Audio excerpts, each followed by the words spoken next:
अर्श बेटा, चाय दे के जाओ मुझे।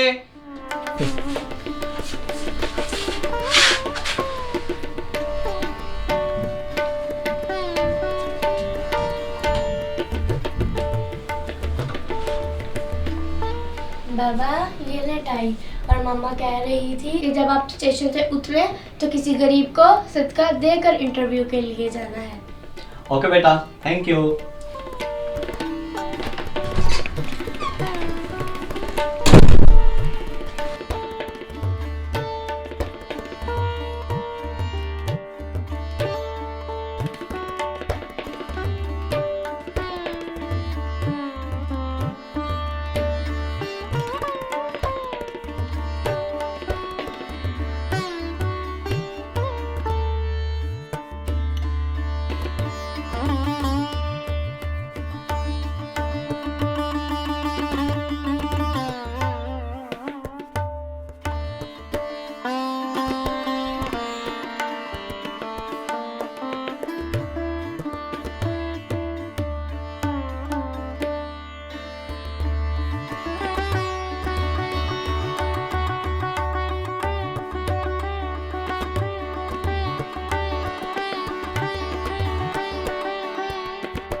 अस्सलामुअलैकुम।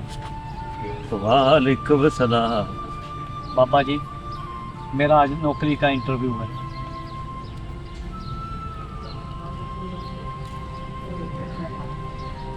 बात सुनो, क्या समझ के ये मुझे पैसे दे रहे हो? बकारी समझा है तुमने मुझे? क्या करते हो तुम? चलो।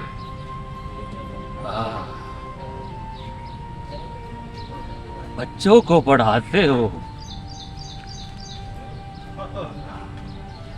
बेटा। जिंदगी ने मुझे भी एक सबक पढ़ाया है, मैं तुम्हें बताऊंगा।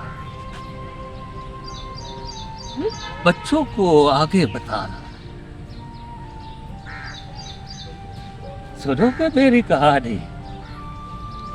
हमारे पास हो के 5 मिनट मेरी बात सुनने के लिए? सुनो, जिसे तुम ये भिखारी समझ के भीख दे रहे हो ना, कभी अपने शहर का कामयाब बिजनेसमैन हुआ करता था। बड़ा कारोबार था बेटा मेरा। 3 बेटे थे। एक को डॉक्टर बनाया, दूसरा इंजीनियर है, और एक कामयाब बिजनेसमैन है। सारे अपनी जिंदगी में बहुत आगे गए। मैं जो तुम्हें भिखारी लग रहा हूं, किसी जमाने में मेरा बड़ा कारोबार था। शादी हुई, अल्लाह ने 3 बेटे दिए। तीनों को पढ़ाया, अच्छे स्कूलों में भेजा, उनको कामयाब कराया, उनकी अच्छी जगहों पे शादियां करते। जानते हो ना शादियों के बाद वालिदैन के साथ क्या होता है? फिर बेटा मेरी बीवी फौत हो गई। फरागत के दिन थे, हम नॉर्मल जिंदगी गुजार रहे थे। तो एक दिन बड़ी बहू बोली कि अब्बा जी आप घर में सारा दिन फारग होते हैं, बच्चों को स्कूल छोड़ आया करें। क्या करते हैं आप सारा दिन? बस बेटा उस दिन से मेरी ड्यूटी लग गई बच्चों को स्कूल ले जाने की और वापस लाने की। चंद दिन गुजरे कि एक और बहू कहने लगी, अब्बा जी ये जो नौकर सब्जियां लाता है ये बड़ा हरामी है, ये पैसे मारता है, सब्जी भी ताजी नहीं लाता। आप घर में सारा दिन फारग होते हैं, सब्जियां ला दिया कर। बस बेटा जी फिर ये ड्यूटी भी मुझे मिली। मैं बच्चों को छोड़ता, सब्जियां लाने लगा। बस बेटा अभी चंद दिन ही गुजरे हो गए कि बड़े साहबजादे तशरीफ लाए। कहता है अब्बा जी आपको अब नेचर से लगाव नहीं रहा लगता है। मैंने कहा क्यों बेटे ऐसा क्या हो गया? बोला ये लान की आप खस्ता हाली नहीं देख रहे, माली ध्यान नहीं दे रहा था। बोला मैंने उसकी छुट्टी करा दी है, बड़ा हराम था, काम नहीं करता था, तनख्वाह लेने आ जाता था। अब्बा जी आप खूब जानते हैं पौधों को, आप जरा इधर भी तो बच्चों दे लिया। बेटा पिछली उम्र में मैं माली बन गया, तो मेरी बड़ी बहू है ना वो जरा सोशल सी है, उसके व्यवहार आते जाते रहते हैं। एक दिन मुझे कहने लगी कि अब्बा जी मेरी कुछ सहेलियां आ रही है तो आप जरा लान की तलाश कर दे। दिसंबर के दिन थी बेटा, शाम से रात हो गई, काम कर कर के मेरी बूढ़ी हड्डियां दुख गई, बुखार ने आ लिया। पता नहीं उसके मेहमान आए या ना आए, लेकिन उस रात मेरे कमरे में कोई नहीं आया। जो मैं फिर बेटा बीमार रहने लगा तो एक दिन बड़ा बेटा आके बोला, अब्बा जी आप तो काम के ही नहीं रहे, आप बच्चों को स्कूल छोड़ने से भी गए। मैंने सोचा है कि आपको ना दूसरे भाई के घर भेजता हूँ, अब नौकर को पाले, तनख्वाह दे, आपको पाले। हमने सोचा है कि आप एक एक हफ्ता सारे भाइयों के घर में रहा कर। उसका मकसद ये नहीं कि आप बोझ है हम पर, हम चाहते हैं कि सबको हफ्ता हफ्ता खिदमत का मौका मिला करे। जो मुझे एक से दूसरे घर, दूसरे से तीसरे बेटे, ऐसे मैं समझो शटल काक बन गया। बेटा मैं जिस भी घर में रहता उनसे ज्यादा मैं हफ्ते के दिन गिना करता था कि कब हफ्ता पूरा हो और मैं यहाँ से जाऊं। एक मर्तबा मैं डॉक्टर बेटे के घर में था,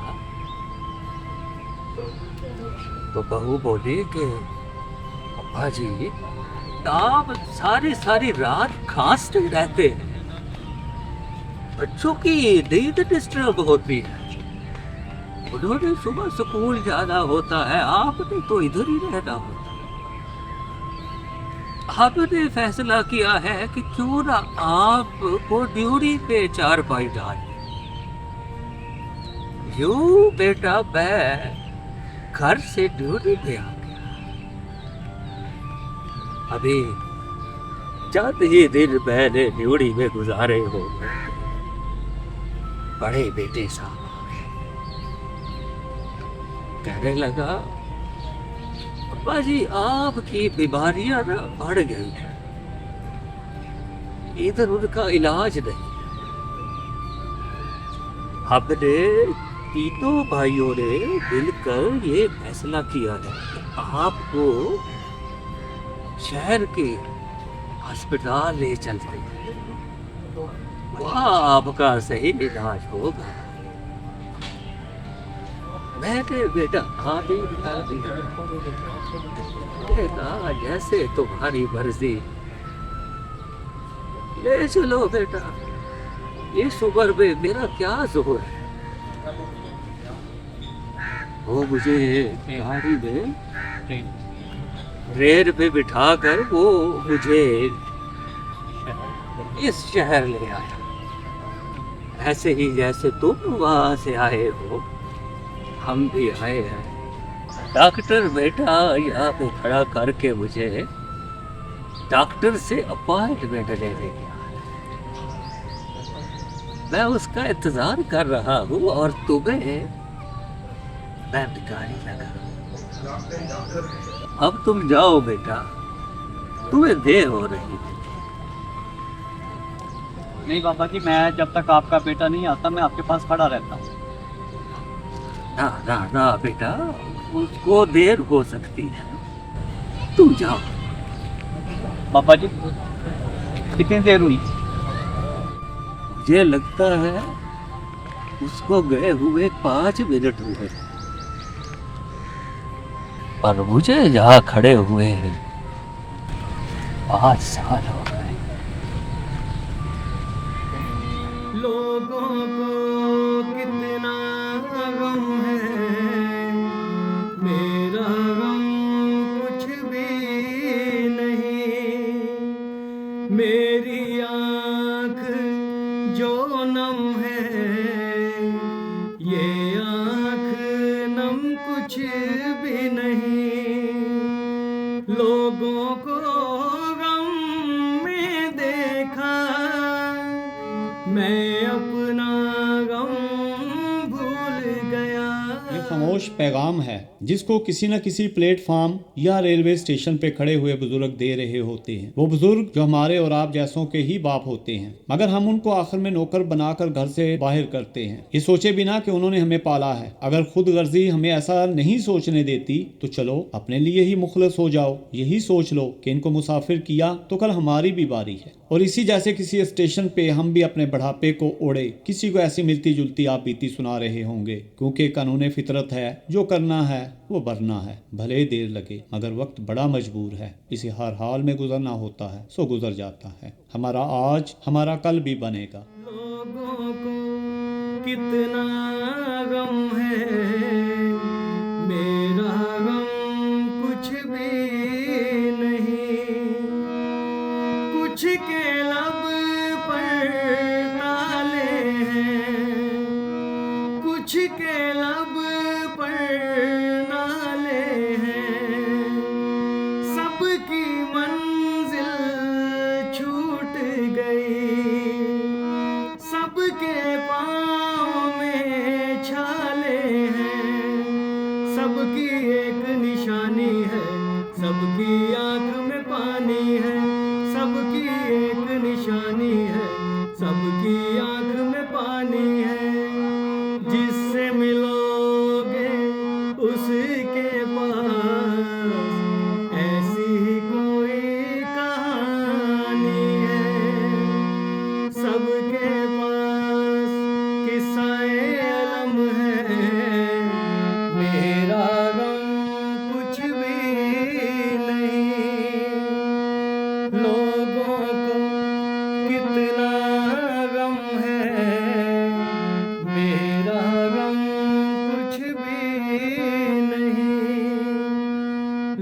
लोगों को